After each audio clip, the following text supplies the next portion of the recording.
টাইগারদের বিশ্বকাপ মিশন শুরু হচ্ছে আজ। টি-20 বিশ্বকাপে বিকেলে শ্রীলঙ্কা বধে মাঠে নামবে বাংলাদেশ। উইনিং কম্বিনেশন ভেঙে একাদশে ফিরছেন নাসুম, দলের উপর পূর্ণ আস্থা ডোমিঙ্গোর।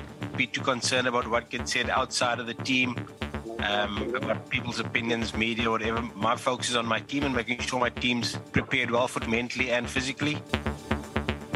রাতে চিরপ্রতিদ্বন্দ্বী ভারত পাকিস্তান মহারণ।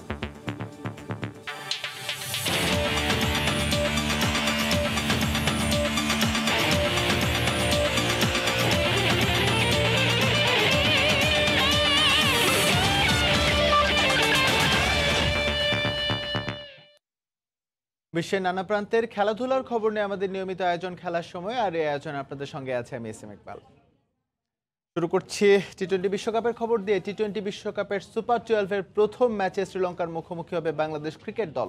লঙ্কানদের শক্ত প্রতিপক্ষ মানলেও নিজেদের ক্রিকেটারদের উপর পূর্ণ আস্থা হেড কোচ রাসেল ডোমিঙ্গোর।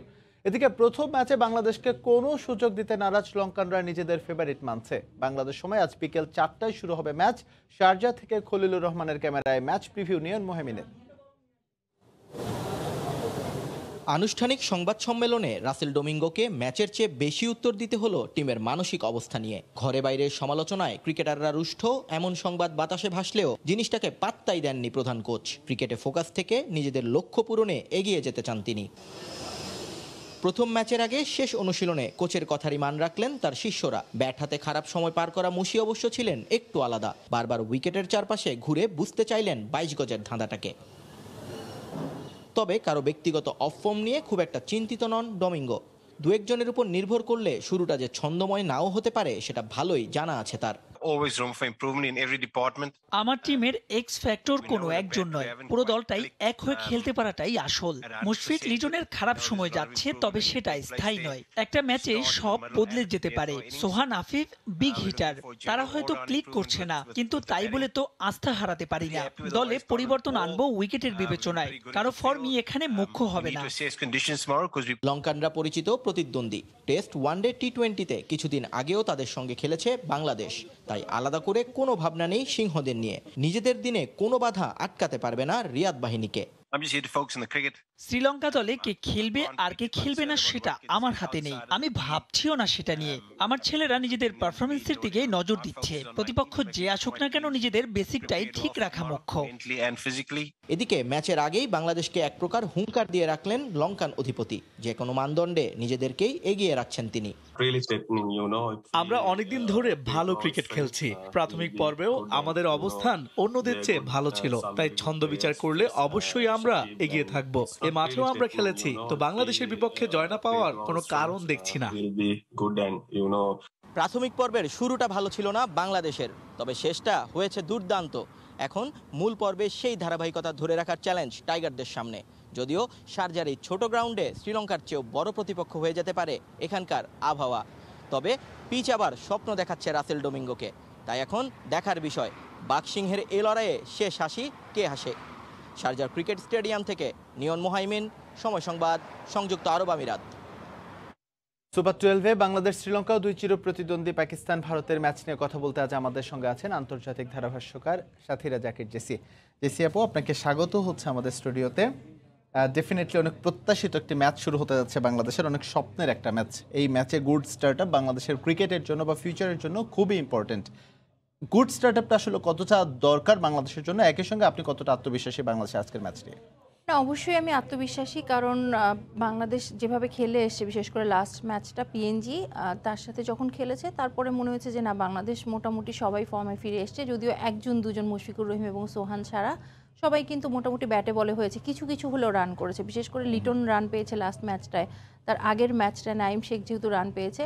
ভালো একটা ওপেনিং পার্টনারশিপ যদি হয় লিটন এবং নাইম শেখের, এবং তারপরে তো সাকিব অসাধারণ ফর্মে রয়েছে, এবং মাহমুদুল্লাহ রিয়াদের কথা নিশ্চয়ই বলতে হয় যে ভালো ফর্মে রয়েছে। শেষের দিকে যেটা একটা টেনশনের বিষয় ছিল যে লোয়ার অর্ডাররাও রান করছে না, সাইফুদ্দিন সেই টেনশনটা হয়তো আমাদের ঘুচিয়ে দিয়েছে। ইভেন আফিফ ধ্রুব ভালো করেছে। সব কিছু মিলিয়ে আমি খুবই আশাবাদী আজকের ম্যাচটা। তবে খুব সহজ হবে না সেটাও বলতে চাই, কারণ শ্রীলঙ্কানরাও খুবই ভালো করছে। তারা যেভাবে নেদারল্যান্ডসকে 44-এ অল আউট করে দিয়েছে, অসাধারণ বোলিং তাদের। সো সব কিছু মিলিয়ে একটা টাফ ম্যাচ হবে, বাট আমি তারপরও বাংলাদেশের জন্য মানে অনেকটাই আশাবাদী যে বাংলাদেশ আমার মনে হয় যে এই সিচুয়েশন থেকে ম্যাচটা নিজেদের করে নিতে পারবে। আমরা আসলে সবাই আশাবাদী বাংলাদেশ লাস্ট ম্যাচে ভালো করেছে, কিন্তু আসলে প্রবলেমটা কি একটা জায়গায় কিনা যে বাংলাদেশের আসলে কনসিস্টেন্সিটা থাকে না আর কি। দেখা যায় যে আগের ম্যাচে নাইম ভালো করলো, এর আগের ম্যাচে, তারপরের ম্যাচে হচ্ছে সে ছোট রান অল আউট হয়ে গেল বা রান করতে পারলো না। এইটা কি আসলে রিকভারি করাটা আসলে কতটা গুরুত্বপূর্ণ? না দেখেন, এরকম প্রতিদিনই হয়েছে যে কেউ রান করছে কেউ রান করছে না, তবে Exactly, এমন হ্যাঁ। একটা দিন আসবে তো যখন নাইম লিটন দুজনই রান করবে, আচ্ছা। তো তখন কিন্তু বাংলাদেশের জন্য বেশ ভালো কিছু হতে পারে এবং সেটা আচ্ছা। আজকেও হয়তোবা হতে পারে। যদিও শ্রীলঙ্কান বোলাররা, আমি বারবারই বলছি যে শ্রীলঙ্কান বোলারদের অনেক ভেরিয়েশন রয়েছে, পেসার যারা রয়েছে তাদের বলের গতি কিন্তু অনেক 140 অফ 140 আপ সবাই করে, এবং স্পিনার দুজন যারা রয়েছে প্লেইং 11-এ খেলছে, একজনের তো মানে খুব ভালো ভেরিয়েশন, হাসারাঙ্গার কথা তো হাসারাঙ্গা নিশ্চয়ই বলতে outstanding, হয়, হ্যাঁ, অসাধারণ করছে, এবং সাথে সাথে যে অফ স্পিনার রয়েছে তার ক্যারাম বলগুলোও কিন্তু খুবই ইম্পর্টেন্ট। বিশ্ব বলার সো বলা হচ্ছে। হ্যাঁ, তো খুবই ভালো স্পিন অ্যাটাক রয়েছে, পেস অ্যাটাক রয়েছে, তার সাথে যদি আমি ইনক্লুড করি ফিল্ডিংটা ওয়ার্ল্ড ক্লাস। সো সেটা দেখে খেলতে হবে। ব্যাটিংটা আমাদের আজকে ম্যাচটা আসলে নির্ভর করবে আমাদের ব্যাটসম্যানদের উপর, যে ব্যাটসম্যানরা কত ভালো করতে পারছে। আচ্ছা, সেই ক্ষেত্রে যদি বলি শ্রীলঙ্কা লাস্ট ম্যাচটা তারা খেলেছে শারজাতে, বাংলাদেশ আজকেই শারজায় খেলতে যাচ্ছে, এই জায়গাটাও কি শ্রীলঙ্কা কিছুটা আপার হ্যান্ডে কিনা? না অবশ্যই, আপনি একটা মাঠে যখন প্রথম খেলবেন, প্রথম বলতে এই ওয়ার্ল্ড কাপে যখন এখন প্রথম খেলবেন, তখন আপনার কাছে একরকম মনে হবে, এবং একটার পর যখন আরেকটা ম্যাচ খেলবেন আপনার কাছে কিন্তু পরিচিত হয়ে যাবে। আপনি মাঠের ধরনটা, উইকেটের ধরনটা, মাঠের এক একটা মাঠের ধরন কিন্তু এক এক রকম থাকে। এক একটা মাঠে একবার ফিল্ডিং করলেই কিন্তু শ্রীলঙ্কা সেটা হয়তো বুঝে গেছে যে কোন বলগুলো আসলে কিভাবে যাবে। আসে, অনেক মাঠ উইকেটের থাকে আচরণ। খুবই ফাস্ট থাকে, কিছু মাঠ কিছু স্লো থাকে, ইভেন ড্রেসিং রুমটাও তো আপনার পরিচিত হয়ে যাচ্ছে। হ্যাঁ, হ্যাঁ। সো আপনার কাছে এটা একটু অ্যাডভান্টেজ, তারপরও দিন শেষে আপনার মাঠে খেলতে হবে, দুই দলই মাঠে খেলবে। আচ্ছা, সেই ক্ষেত্রে শারজায় আমরা যদি প্রিভিয়াস ট্র্যাক রেকর্ডগুলো দেখি যে হাই স্কোরিং ম্যাচ হতো, সবগুলো রান অনেক বেশি হতো, কিন্তু লাস্ট ম্যাচটাও যদি আমরা দেখি বা হচ্ছে আরো রিসেন্ট যদি স্ট্যাটগুলো নিয়ে আসি, রান কিছুটা কম হচ্ছে, স্পিনাররা সুবিধা পাচ্ছে। তাহলে কি বলা যায় যে বাংলাদেশ মিরপুরে যেই প্র্যাকটিসটা করলো তার একটা রিফ্লেকশন বা হচ্ছে একটা অ্যাডভান্টেজ বাংলাদেশ ইয়েতে পাচ্ছে? অনেকটাই তাই বলতে পারেন, তবে লাস্ট যেই ম্যাচগুলো লো স্কোরিং ম্যাচ হয়েছে সেটা কিন্তু উইকেটের জন্য হয়নি বিশেষ করে। হ্যাঁ, উইকেটের একটা প্রভাব রয়েছে ছোটোখাটো, কিন্তু আচ্ছা। ব্যাটসম্যানরা কিন্তু খারাপ করেছে। লো স্কোরিং ম্যাচ যেগুলো হয়েছে ব্যাটসম্যানরা বেশি খারাপ খেলেছে, একটার পর একটা শর্টস খেলতে চেয়েছে, সেট হবার কোনো প্রবণতা ছিল না, আচ্ছা। যার কারণে লো স্কোরিং হয়েছে। মিরপুরের উইকেট তো খুবই ডিফিকাল্ট ছিল, হ্যাঁ, tough তার wicket। থেকে বেশ সহজ হবে, কিন্তু স্পিনাররা ভালো করবে সেটা হয়তো বা বলা যেতেই পারে, যেহেতু লাস্ট ম্যাচগুলো আপনি যদি একটু রেকর্ড দেখেন স্পিনাররা খুব ভালো করেছে, ডমিনেট করেছে। সেই ক্ষেত্রে আমরা যতটুকু শুনতে পাচ্ছি মোটামুটি জিনিসটা কনফার্ম হয়ে গেছে, নাসুম আহমেদ আসছে, বাংলাদেশ 3 জন স্পিনার নিয়ে খেলছে। এটা কি আসলে প্রতিপক্ষকে চাপে ফেলার জন্য কিনা? না অবশ্যই আপনার দলে স্পিনার যখন বেশি নেবেন, বাংলাদেশের শক্তিমত্তার জায়গাটা তো সেখানে। এখন শ্রীলঙ্কায় 3 জন পেসার রয়েছে 140 আপ, হ্যাঁ। তো আপনার মনে হয় যে তাদের স্ট্রেংথ রয়েছে কিন্তু জোরে বোলার, সো আমাদের জোরে বোলার সেরকম দরকার নেই। সেক্ষেত্রে হয়তো বা তাসকিনকে ড্রপ দিয়ে নাসুমকে খেলানো হতে পারে, কারণ আমাদের যেই বোলাররা বাকি দুজন পেসারের কথা যদি বলি, মুস্তাফিজ এবং সাইফুদ্দিন, তাদের কিন্তু কন্ট্রোল এবং ভ্যারিয়েশন রয়েছে। ভ্যারিয়েশন রয়েছে, হ্যাঁ। এই দুটো ব্যাপার খুব জরুরি। এখন যদি আপনি পেস বোলারদের দেখেন, বিশেষ করে আইপিএলেও আমরা দেখছিলাম যে স্লোয়ার বলগুলো, ভ্যারিয়েশনগুলো কতটা ইফেক্টিভ। সো এরা দুজন কিন্তু এই কাজটা খুব ভালো করতে পারেন। তাসকিনের আমরা দেখছিলাম জোর আছে, খুব গতিতে 148 প্লাসও বল করেছে সে, কিন্তু খুব একটা ভালো জায়গায় করছে না, মার খাচ্ছেন। তো আমার 140 প্লাস আমি একজন বোলার বোলিং করাচ্ছি, কিন্তু সে যদি রান দিয়ে দিচ্ছে, সে দিন শেষে আমাদের কোনো কিন্তু ফল আমরা পাচ্ছি না। সেখানে নাসুমকে আমরা দেখেছি যে কত ভালো করেছে অস্ট্রেলিয়ার সাথে, নিউজিল্যান্ডের সাথে, সেক্ষেত্রে নাসুম কিন্তু একেবারে রেডি। আচ্ছা। এবং স্পিনার তো সবসময় বলবো, এবং আপনি যদি ট্র্যাক রেকর্ডটা দেখেন লাস্ট ম্যাচগুলোতেও কিন্তু বাংলাদেশের সর্বোচ্চ উইকেট টেকার সাকিব এবং মাহিদি অসম্ভব ভালো বল করছে। একটা স্পিনারের অভাব আমরা বোধ করছিলাম, সেটা আজকে হয়তো বা পুষিয়ে দিবেন। আচ্ছা জি, আমরা আরো আলোচনা করব। আমরা হচ্ছে যাব ছোট্ট একটি হচ্ছে আমাদের দুজন রিপোর্টার আছেন ইয়েতে, আমরা তাদের কাছে যাব এখন। দেখছেন খেলার সময়। ম্যাচের আগে বাংলাদেশ দলের সবশেষ খবর জানাতে শারজা থেকে রিপোর্টার সাজিদ মুস্তাহিদকে সঙ্গে নিয়ে আমাদের সঙ্গে সরাসরি যুক্ত হচ্ছেন সহকর্মী নিয়ন মোহামিন। নিয়ন, কিন্তু এরই মধ্যে ইকবাল, আপনি জানেন আর কিছুক্ষণ পর বাংলাদেশ এবং শ্রীলঙ্কার সুপার 12-এর ম্যাচ শুরু হবে। আমরা কিন্তু এরই মধ্যে চলে এসেছি ভেন্যু শারজা ক্রিকেট স্টেডিয়ামে। আমরা জানি আজকের ম্যাচটি ঘিরে কিন্তু অনেক অ্যান্টিসিপেশন হয়েছে বাংলাদেশ দল নিয়ে। বাংলাদেশ দল শুরুতে কোয়ালিফাই করতে পারবে কিনা প্রথম ম্যাচ হেরে যাওয়ার কারণে। তবে গতকালকে ম্যাচ পূর্ব সংবাদ সম্মেলনে কিন্তু কোচ রাসেল ডমিঙ্গোকে বেশ আত্মবিশ্বাস দেখিয়েছে, যেটা আসলে দ্বিতীয় ম্যাচের আগে তেমনটা কিন্তু মনে ছিল না প্রথম রাউন্ডের। এরই মধ্যে কিন্তু এই স্টেডিয়ামে দর্শক আসা শুরু করছেন। অনেকেই আসছেন বাংলাদেশের খেলা দেখার জন্য, বাংলাদেশের অনেক দূর দূরান্ত থেকে আসা শুরু করছেন, কারণ শারজা কিন্তু জানি যে পুরো আরব আমিরাতে কিন্তু অনেক বাংলাদেশি দর্শক থাকেন। তো যার কারণে বিভিন্ন যারা দূর থেকে আসেন তারা ভোরবেলা রওনা দিয়ে এরই মধ্যে কিন্তু চলে এসেছেন। এরই মধ্যে একজন, গতকালকে কিন্তু আমি বলেছিলাম যে অ্যাকচুয়ালি আইসিসির অব্যবস্থাপনায় একটা আমরা প্রতিবেদনও করেছিলাম যে বাই বাবল কিন্তু ব্রেক হয়েছিল, ব্রিচ হয়েছিল। এখানে আমাদের সাথে একজন দর্শক আছেন যিনি বাংলাদেশের খেলা সমর্থন বা সমর্থক হিসেবে এখানে খেলা দেখতে এসেছেন। উনি টিকিট কেটেছেন, কিন্তু আইসিসির অব্যবস্থাপনা কতটা মানে কিভাবে ফুটে উঠেছে সেটার উদাহরণ আমি একটু দেবো। আপনি একটু বলবেন যে টিকিটটা কত টাকা দিয়ে কেটেছেন, কত টাকা দেখে এসেছেন? আসলে ভাইয়া আমরা অনলাইনে চেক করেছিলাম, টিকিটের দাম ছিল 30 দিরহাম। এখন যখন আমরা কালেক্ট করেছি 75 দিরহাম এটা প্রাইস হয়েছে। এখানে আমরা দেখতে পাচ্ছি প্রাইস 75 AED, আরব আমিরাত দিরহাম। আপনারা এরকম চার্জ কিছু বলেননি কাউন্টারে যখন তারা বললো যে এরকম বেশি দাম দিতে হবে? আসলে আমাদের বলার কোনো সুযোগ থাকে না, কারণ আমরা তো এখান থেকে টিকিট সংগ্রহ করি এবং অনেক ভিড় থাকে, তারা শুনতে চায় না আমাদের কথাগুলি। আর ফার্স্ট অফ অল আমরা চাচ্ছিলাম যে আমরা পাকিস্তানের সাথে আমাদের গ্রুপে ম্যাচটি থাকবে এবং আমরা ভালো এনজয় করব। আসলে সাডেনলি এটা চেঞ্জ হয়ে গেছে, সেজন্য আমাদের মনটা তেমন একটা ভালো না। আসলে যেটা দর্শক বলছিলেন যে টিকিটের দাম প্রায় দ্বিগুণেরও বেশি অর্থ দিয়ে টিকিট কিন্তু এখান থেকে সংগ্রহ করতে হচ্ছে দর্শকদের। এখন আমার সঙ্গে সহকর্মী নিয়ন মোহাইমিন আছে, নিয়নের কাছে আমি একটু যেতে চাইবো। নিয়ন, আসলে বাংলাদেশের আজকের ম্যাচটি খুবই গুরুত্বপূর্ণ, শুরুটা করা খুব ভালো মতো করা খুব ইম্পর্টেন্ট। সেক্ষেত্রে উইকেটটা কেমন হতে পারে? আমরা তো কালকে দেখেছিলাম, মাঠে ছিলাম।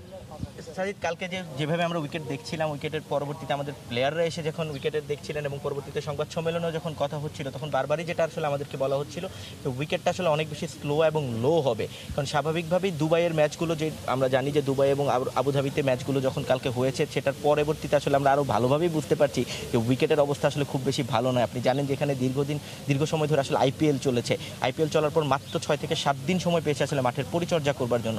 সেখানে আসলে একটা ভালো উইকেট তৈরি করা আসলে সম্ভব না। তা আইসিসির স্বাভাবিকভাবে আমরা ধরনের যে স্পোর্টিং উইকেট দেখে থাকি, এবার সেই ধরনের উইকেট মনে হয় না আমরা খুব বেশি দেখতে পাবো। মানে আমরা এক্সপেক্ট করতে পারি, যেহেতু গতকাল বিশ্বকাপের মূল পর্ব শুরু হয়েছে আপনার আবুধাবি এবং দুবাই, দুইটা ম্যাচই কিন্তু লো স্কোরিং ছিল এবং একটা তো মানে 55 রানের মধ্যে শেষ হয়ে যায় ওয়েস্ট ইন্ডিজ। আজকের ম্যাচটাকে তাহলে আমরা লো স্কোরিং কিছু এক্সপেক্ট করতে পারি? সেক্ষেত্রে তো ডেফিনেটলি আমরা যেটা সবসময় কালকে থেকে বলে আসছি যে নাসুম খেলবে, ডেফিনেটলি আজকে তাহলে নাসুমকে একাদশে আমরা দেখতে পারি। আপনার আসলে এই বিষয়ে মতামতটা কি? কালকে কোচের কথা শুনে আমার যেটা মনে হয়েছে, হ্যাঁ, একাদশে পরিবর্তন আসছে অবধারিতভাবে। বাংলাদেশ হয়তোবা 3 পেসার নিয়ে খেলবে না, 2 পেসার থাকবে, সেখানে নাসুমের ইনক্লুশনটা হতেই পারে। স্পিনার যদি আধিক্য থাকে, খুব স্বাভাবিকভাবে আমরা ধরে নিতে পারি স্পিনাররা বেশিক্ষণ যদি হাত ঘোরায়, মানে পিচ ওরকমই থাকবে যে ব্যাটসম্যানদের জন্য কিছুটা টাফ হবে, এবং ব্যাটসম্যানদের জন্য টাফ পিচ মানেই আমরা জানি আসলে স্কোরটা খুব একটা আসবে না। তবে সাজিদ, শারজার মাঠটা কিন্তু অন্য দুটো স্টেডিয়ামের তুলনায় বেশ ছোট, গ্রাউন্ডটা একটু ছোট। সেই ক্ষেত্রে ব্যাটসম্যানরা যদি নিজেদের অ্যাবিলিটির জায়গাটা ঠিক রাখে, বেসিক স্কিলটা ঠিক রাখে, আমার মনে হয় না যে একেবারে লো স্কোরিং ম্যাচ হবে। তবে 140-150 is good enough for Sharjah. Definitely গতকাল যেটা বলছিলাম যে এখানকার একজন খালিজ টাইমসের একজন সাংবাদিক কিন্তু লিখেছেন যে এবারে টি-20তে 140 will B A challenging score, এবং সেটা কিন্তু আমরা দেখছি যে গতকাল 120-র মতো রান চেস করতে গিয়ে কিন্তু অস্ট্রেলিয়া লাস্ট ওভার পর্যন্ত ম্যাচটা নিয়ে গেছিল।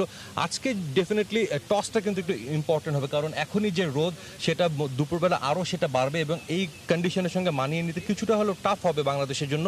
তবে বাংলাদেশের যেহেতু প্রতিটা ম্যাচই এই সময়, ডেফিনেটলি বাংলাদেশ যদি যত দ্রুত সম্ভব মানিয়ে নেয় যায় ততই কিন্তু ভালো হবে। সেক্ষেত্রে আসলে বাংলাদেশের চেজিংয়ে দুর্বল। আপনি কি মনে করছেন বাংলাদেশ টস জিতলে আগে ব্যাট করা উচিত না ফিল্ডিং? ওকে, বাংলাদেশের পুরো ব্যাপারটা আসলে গতকাল থেকে আমরা বলছিলাম যে বাংলাদেশের এই প্রথম ম্যাচের প্রতিপক্ষ হচ্ছে শ্রীলঙ্কার চেয়ে অনেক বেশি হবে এখানকার ওয়েদার। আপনি বলছিলেন যে এখানে আসলে কি পরিমাণ গরম, এখানে আসলে যারা আছেন তারা বুঝতে পারছেন। এবং দুবাইয়ের এবং পুরো আরব আমিরাতে আসলে 1টা থেকে 4টা আমরা জানি যে সবচেয়ে বেশি গরম থাকে, এবং এই সময়টাতে আসলে বাংলাদেশকে খেলতে হচ্ছে। দুবাই স্থানীয় সময় আমরা জানি যে দুপুর 2টোয় আসলে ম্যাচ শুরু হবে। তো এই ধরনের গরমের সঙ্গে আসলে আমাদের ক্রিকেটাররা অভ্যস্ত নয়। শ্রীলঙ্কাও খুব বেশি যে অভ্যস্ত তা নয়, তাই দুই দলের জন্যই প্রায় সমান হবে ব্যাপারটা। তবে হ্যাঁ, যে দল যত দ্রুত আসলে জিনিসটাকে কভার করে নিতে পারবে, আয়ত্ত করতে নিতে পারবে, তারা মনে তত তাড়াতাড়ি আসলে ফিডব্যাকটা ভালোভাবে দিতে পারবে। আসলে আমরাও সেটা প্রত্যাশা করছি বাংলাদেশ দল, আর আজ যখন প্রথম ম্যাচে মাঠে নামবে যত দ্রুত সম্ভব অ্যাডাপ্ট করে নিতে পারে কন্ডিশন অ্যান্ড উইকেটের সাথে, ততই কিন্তু বাংলাদেশ দলের জন্য ভালো। আপাতত এখান থেকে শেষ করছি, ফিরছি স্টুডিওতে। ধন্যবাদ সাজিদ এবং নিয়ন, আপনাদের দুজনকেই। আমরা শুনছিলাম সাজিদ মুস্তাহিদ এবং নিয়ন মোহামিন, তারা আমাদের সঙ্গে যুক্ত হয়েছিলেন শারজা থেকে। যে কথাটি তারা বললেন যে আসলে বাংলাদেশের স্ট্র্যাটেজিটা কি হওয়া উচিত, আমরা উইকেটের যেরকম আচরণ দেখছি, টস জিতে বাংলাদেশের ব্যাটিংয়ে যাওয়া উচিত নাকি হচ্ছে ফিল্ডিংয়ে যাওয়া উচিত, আপনার কি মনে হয়? না, অবশ্যই ব্যাটিংয়ে যাওয়া উচিত। আমরা যদি সার্জার রেকর্ডটাও দেখি, যে প্রথমে যারা ব্যাটিং করে তাদের কিন্তু উইন পার্সেন্টেজটা অনেক অনেক বেশি, এবং সেই ক্ষেত্রে এই উইকেটে চেস করাটা খুবই ডিফিকাল্ট। তো আমার কাছে মনে হয় যে ব্যাটিং প্রথমে করলে বাংলাদেশের জন্য ভালো, কারণ বাংলাদেশের প্রথমত যে চেস করাতে বাংলাদেশেরও কিন্তু একটু বেশ প্রবলেম আমরা দেখছি। সো উইকেট কন্ডিশন এবং বাংলাদেশের কন্ডিশন দুটো মিলেই আমার কাছে মনে হয় যে ব্যাটিং এ প্রথমে যাওয়াটাই বাংলাদেশের জন্য ভালো। সেই ক্ষেত্রে আমাদের সেফ সাইড স্কোর কত হতে পারে? আমাদের রিপোর্টার ওখান থেকে জানাচ্ছিলেন 140 প্লাস। আপনিও একমত কিনা? না, নিশ্চয়ই 140 প্লাস করতেই হবে। হ্যাঁ, 130 নিয়েও আপনি ফাইট করতে পারবেন, কিন্তু ফাইট করতে করতে শেষে গিয়ে দেখবেন যে হেরে যাবে হয়তো বা। হ্যাঁ, সেই ক্ষেত্রে সো 140 প্লাস যদি একটা রান করেন, সেটা নিয়ে আমার কাছে মনে হয় যে বোলারদের হাতে এনাফ পুঁজি থাকবে, সেটা নিয়ে ফাইট করা যেতে পারে। আপনার কি মনে হচ্ছে যে আমাদের রিপোর্টার আলোচনা করছিলেন যে আসলে কদিন আগে আমরা জানি সেখানে আইপিএল হয়েছে, কিউরেটররা যথেষ্ট সময় পায়নি পিচটাকে ঠিক সেইভাবে কপ আপ করার জন্য, এই কারণেই কিনা হচ্ছে পিচের একটু স্বভাব বিরোধী আচরণ আমরা দেখতে পাচ্ছি। আমরা তো জানি আইসিসির ইভেন্টগুলো স্পোর্টিং উইকেটে হয়, প্রচুর রান থাকে, বোলাররাও ভালো বল করতে পারে। এবার এরকমটা কি কারণে, এই আইপিএলটা একটা প্রভাব ফেলেছে কিনা সেখানে? একটু হলেও ফেলেছে, কারণ একটা উইকেটে যখন আপনি দিনের পর দিন অনেকগুলো ম্যাচ কিন্তু সেখানে হয়েছে, অনেকগুলো ম্যাচ হবে আরও। তো সেই ক্ষেত্রে দিনে দিনে উইকেটগুলো কিন্তু এখন, তারপরও আপনি যদি ধরেন মাঝামাঝি অবস্থায় রয়েছে, শেষের দিকে কিন্তু উইকেটের কন্ডিশন আরও খারাপ হয়ে যাবে। সো এখনই সুযোগ রয়েছে যে এই উইকেটে যত ভালো করা যায় ব্যাটসম্যানদের। বোলারদের একটা এক্সট্রা সুবিধা যেটা বলছিল, যে নাসুমের কথা তো বলছিলাম, যে এই উইকেটে একটা আমাদেরও সুবিধা রয়েছে। এই উইকেটে যেহেতু আমরা 3টা স্পিনার নিয়ে যদি খেলি, তাহলে নিশ্চয়ই সেই সুবিধাটা বাংলাদেশের নিয়ে নিতে হবে। শ্রীলঙ্কায় 2জন স্পিনার নিয়ে খেলেন, জানি না আজকে 3জন নিয়ে খেলবে কিনা, বাট আমার মনে হয় তাদের 2জন যে স্পিনার রয়েছে তারা তো ওয়ার্ল্ড ক্লাস। বাট বাংলাদেশের স্পিনার, শ্রীলঙ্কার স্পিনার কিন্তু টক্কর একটা জায়গায় আমরা পিছিয়ে রয়েছি, সেটা প্রথম থেকেই সবাই বলে আসছে, আমরাও বলে আসছি, লেগ স্পিনার, সেটা নেই। সো আমাদের লেগ স্পিনারটাকে দেখে খেলতে হবে। আচ্ছা, আর বাকিটুকু হচ্ছে আমরা করতে পারবো, ম্যানেজ করতে পারবো। আরও একটি বিষয় জানতে চাবো, সেটা হচ্ছে কালকে যদি আবারও আমরা সংবাদ সম্মেলন ফিরি, রাসেল ডোমিঙ্গো একটি কথা বলছিলেন, শারজা বা হচ্ছে সংযুক্ত আরব আমিরাতে যারা হচ্ছে ফিজিক্যালি একটু টল, তারা একটা অ্যাডভান্টেজ পেয়ে থাকেন। সেই দৃষ্টিকোণ থেকে শরীফুলের ইনক্লুশন হতে পারে কিনা বা তাসকিনকে বিবেচনায় রাখতে পারে কিনা, আপনার কি মনে হয়? দুইজনই টল, শরীফুল এবং তাসকিন, বাট টলের থেকে ইম্পর্টেন্ট আমার কাছে মনে হয় যে অ্যাকুরেসি। নিশ্চয়ই আপনি তাহলে তো আপনাকে এর আগে আমাদের সবথেকে টল বোলার ছিল শাহাদাত হোসেন, তাকে নিয়ে যাওয়া দরকার ছিল যদি টলের কথাটা বলেন। সো এরকম কোনো কিছু আমার কাছে মনে হয় না। হ্যাঁ, টল হলে একটা অ্যাডভান্টেজ হয়তো বা বোলিং অ্যাডভান্টেজ পেতেই পারে অপশনের ভেতর থেকে আমার কাছে এইভাবে আমি চিন্তা কখনোই করি না। কোচ সেটা বলেছেন যে অ্যাডভান্টেজ পেতে পারে, তবে আমার কাছে মনে হয় যে বলের জায়গাটা খুবই ইম্পর্টেন্ট। তাসকিন কিন্তু বেশ খরুচে হয়ে গেছে। সো আমরা প্রথম থেকেই দেখছি যে তাসকিন জোরে বল করছে, ঠিক আছে, কিন্তু জোরে বল করার জন্য কিন্তু আপনি রানগুলো ইজিলি দিয়ে দিতে পারেন না। এটা খুবই ইম্পর্টেন্ট ব্যাপার, বিশেষ করে টি-20তে আপনি যদি অনেক বেশি রান দিয়ে দেন। প্রথম ওভারে আমরা দেখেছিলাম তাসকিন 10 রান দিয়েছে। একটা ম্যাচে প্রথম ওভারে যদি একটা টিম 10 রান করে নেয়, তাহলে তো ফিল্ডিং টিম প্রথম থেকে আসলে ডাউন হয়ে যায়, চাপে পড়ে যায়। নিশ্চয়ই আমরা আরও কথা বলবো, কিছু রিপোর্ট এসেছে, এগুলো যদি একটু দেখে আসি। বিশ্বকাপের ছোঁয়ায় রঙিন শারজা ক্রিকেট স্টেডিয়াম মূল পর্বের জন্য সব প্রস্তুতি সম্পন্ন হয়েছে শারজায়। আইকনিক এই মাঠে টাইগারদের খেলা দেখতে অধীর অপেক্ষায় বাংলাদেশের ক্রিকেট ভক্তরাও। প্রত্যাশা, জয় দিয়ে শুরু হবে বাংলাদেশের সুপার 12 পর্ব। সুমন সরকারের ক্যামেরায় সাজিদ মুস্তাহিদের রিপোর্ট। ঐতিহাসিক শারজা ক্রিকেট গ্রাউন্ড ক্রিকেট বিশ্বের এক অনন্য নিদর্শন, যে মাঠ রোমাঞ্চিত করে প্রতিটি ক্রিকেট প্রেমীকে। এখান থেকে শুরু হচ্ছে টাইগারদের সুপার 12 পর্ব। বিশ্বকাপের মহাযজ্ঞ শুরু, প্রস্তুত শারজাহ ক্রিকেট স্টেডিয়াম। একসময়ে এশিয়ার ক্রিকেটের প্রাণকেন্দ্র ছিল এই ভেন্যু। আগের সেই জৌলুস এখন আর নেই, কিন্তু ক্রিকেট রোমান্টিকদের হৃদয়ে এখনো স্থান করে আছে এই স্টেডিয়াম। অনেক কিংবদন্তির সাক্ষী এই মাঠ। ভারতের বিপক্ষে জাভেদ মিয়াঁদাদের শেষ বলে ছক্কা হাঁকিয়ে অস্ট্রেলেশিয়া কাপ জয়, কিংবা ভিভ রিচার্ডসকে স্পর্শ করা জয়সূরিয়ার 189 রানের সেই ইনিংস কালের সাক্ষী হয়ে সব ধারণ করে আছে এই ভেন্যু। দুবাই আন্তর্জাতিক ক্রিকেট স্টেডিয়ামের মতো আধুনিক সুযোগ সুবিধা নেই, দর্শক ধারণ ক্ষমতা মাত্র 16,000। বিশ্বকাপের জন্য শারজায় সেটা আরও কমেছে। প্রেস বক্সও একেবারেই ছোট। তারপরও এই মাঠে পা রাখলেই যে কাউকে পেয়ে বসবে নস্টালজিয়া। বাংলাদেশ দল এই ভেন্যুতে 5টি ওয়ানডে খেলেছে, যার সবশেষটা ছিল ২৬ বছর আগে। ঐতিহাসিক এই মাঠে খেলার রোমাঞ্চ নিশ্চিতভাবেই ছুঁয়ে যাবে প্রতিটি ক্রিকেটারকে। ভক্তদের মাঝেও রোমাঞ্চ কোনো অংশে কম নয়। মাঠটা আসলেই অন্যরকম, আর প্লেয়াররা এখানে 20 বছরের ভিতরে এখানে খেলে নাই, আর সবকিছু মিলে আসলে অন্যরকম একটি মানে খুবই এক্সাইটেড বলতে পারেন। মানে কখন খেলা শুরু হবে, কখন মাঠে যাব, কখন চিৎকার করবো বাংলাদেশ করে। বিশ্বের সবচেয়ে বেশি ওয়ানডে ম্যাচ আয়োজনের রেকর্ডটা এখনও শারজা ক্রিকেট স্টেডিয়ামের। সংখ্যার হিসেবে সেটা 240। আরব আমিরাত ক্রিকেট দল টেস্ট মর্যাদা না পেলেও আবুধাবি, দুবাইয়ের মতো এ মাঠও টেস্ট অ্যাক্রিডেটেড। অনুষ্ঠিত হয়েছে 9টি টেস্ট ম্যাচ। এবার বিশ্বকাপের আয়োজকের মর্যাদা যুক্ত হলো শারজা স্টেডিয়ামের। 26 বছর পর টাইগারদের এ মাঠের নতুন যাত্রাটা জয় দিয়ে রঙিন হোক, এমন প্রত্যাশাই সবার। সাজিদ মুস্তাহিদ, সময় সংবাদ, শারজা, সংযুক্ত আরব আমিরাত। আমরা আবারও ফিরছি আলোচনায়। আমরা ভারত পাকিস্তানের একটি প্রিভিউ দেখছিলাম, তার আগে কিছু আলোচনা রয়ে গেছে বাংলাদেশের জন্য। আমরা যদি প্লেয়ার টু ওয়াচে দেখি, আমরা জানি শ্রীলঙ্কার এগেনস্টে সবসময় মাহমুদুল্লাহ রিয়াদ ও মুশফিকুর রহিম ভালো খেলে। মাহমুদুল্লাহ রিয়াদ ফর্মে রয়েছে, মুশফিকের অফ ফর্মটা কি আমাদের জন্য কিছুটা চিন্তার কিনা? অবশ্যই খুবই চিন্তার একটা বিষয়, বিশেষ করে টপ অর্ডার একজন ব্যাটসম্যান, এবং যদি বাংলাদেশের সব থেকে নির্ভরযোগ্য ব্যাটসম্যানের কথা বলা হয় নিশ্চয়ই মুশফিকুর রহিমের নাম আসবে। তো মুশফিকুর রহিম অফ ফর্মে থাকাটা বাংলাদেশ দলের জন্য খুবই ভোগান্তির একটা ব্যাপার। একটা ভালো ব্যাপার যে শ্রীলঙ্কার, আমরা যেটা বলছিলাম যে শ্রীলঙ্কার সাথে মাহমুদুল্লাহ রিয়াদ এবং মুশফিকুর রহিমের রেকর্ড কিন্তু ভালো অন্যান্য প্লেয়ারদের তুলনায়। সেই ক্ষেত্রে আজকে ফর্মে ফেরার একটা সুযোগ কিন্তু রয়েছে। কিছু কিছু মানে প্লেয়ার থাকে, কিছু কিছু দল থাকে যাদের ফেভারিট একটা দল। সো সেরকম একটা যদি মুশফিককে ধরা হয় যে শ্রীলঙ্কার জন্য যেহেতু ভালো খেলেন, সো এই দলটাই হতে পারে যে শ্রীলঙ্কার মানে মুশফিকুর রহিমের ফর্মে ফেরার একটা ম্যাচ।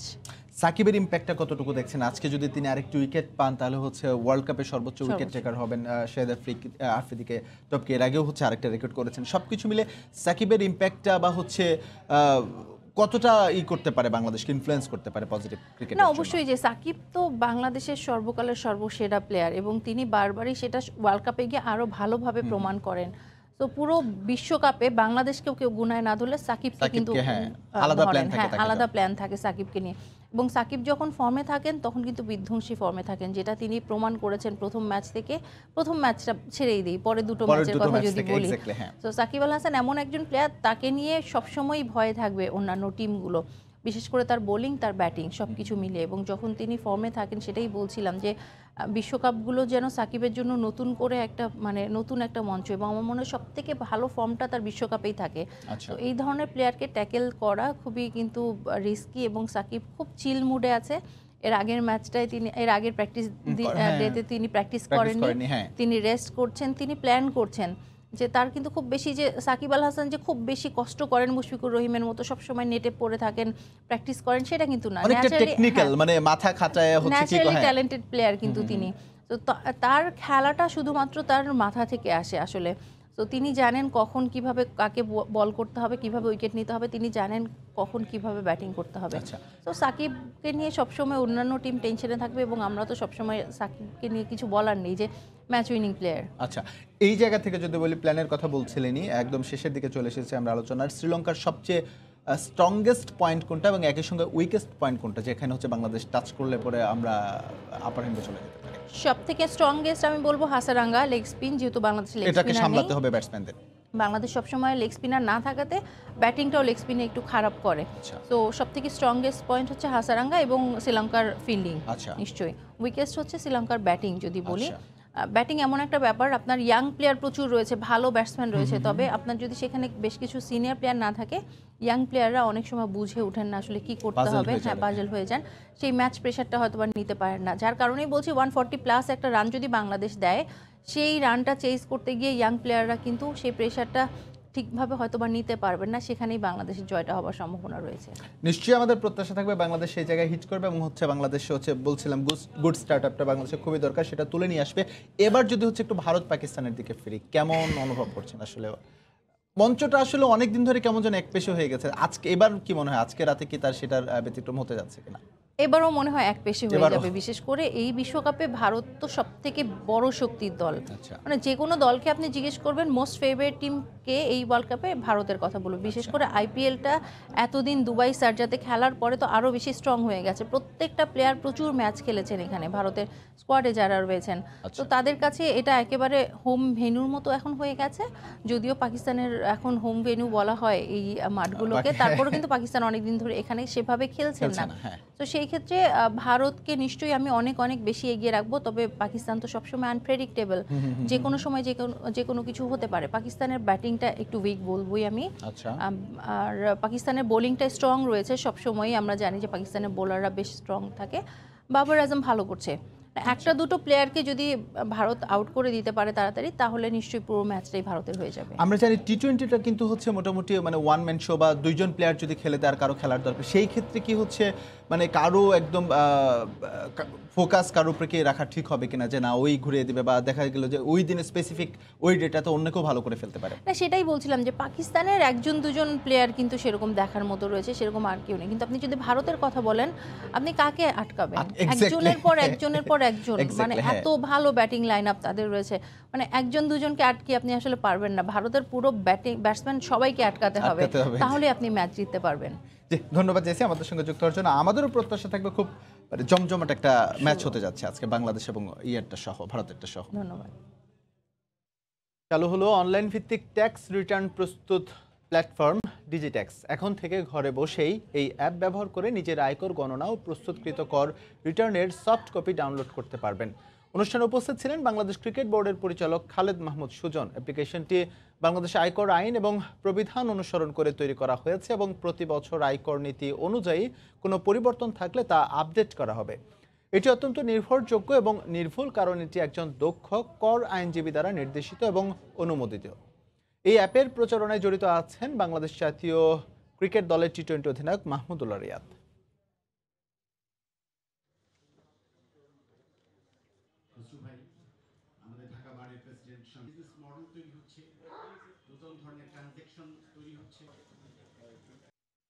আবারও স্বাগত খেলার সময়। Super tissue friends cricket tournament 2021-এর টিম জার্সি উন্মোচন করা হয়েছে। কুমিল্লার আর্মি গলফ ক্লাবে এই আয়োজন করা হয়। এই ক্রিকেট টুর্নামেন্টে অংশ নেবে এসএসসি ব্যাচ 98 ও এইচএসসি ব্যাচ 2000 শিক্ষাবর্ষের সাবেক শিক্ষার্থীরা।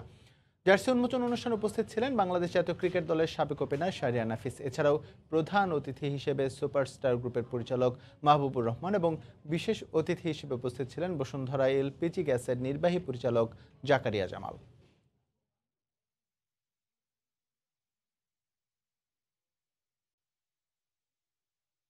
খেলার সময় শিরোনামগুলো জানিয়ে দিচ্ছি আবারও। টি-20 বিশ্বকাপে টাইগারদের সুপার 12 মিশন শুরু হচ্ছে আজ। বিকেলে মুখোমুখি হবে বাংলাদেশ শ্রীলঙ্কা। উইনিং কম্বিনেশন ভেঙে ফিরছেন নাসুম। সুপার 12-এর সবচেয়ে আকর্ষণীয় ম্যাচে রাতে মুখোমুখি হবে দুই চিরপ্রতিদ্বন্দ্বী ভারত ও পাকিস্তান। জয়ের ব্যাপারে আপোষহীন দু দলই।